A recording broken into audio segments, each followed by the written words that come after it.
ازيكم عاملين ايه؟ يا رب تكونوا بخير. الفيديو بتاعنا النهارده شويه معلومات بسيطه جدا هتفيدك في مطبخك، ولو عجبكم الفيديو اكتبوا لي في الكومنتات علشان نعمله فيديوهات من هذا القبيل.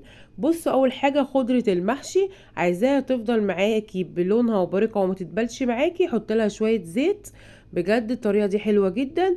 ويا سلام بقى لو حطيت لها نعناع اخضر، بتودي الخلطة المحشي في حتة تانية وبتديها تيست عالي جدا جدا جدا. النعناع بيديها طعم وريحة بجد روعة جدا جدا جدا، جربوها مش هتندموا.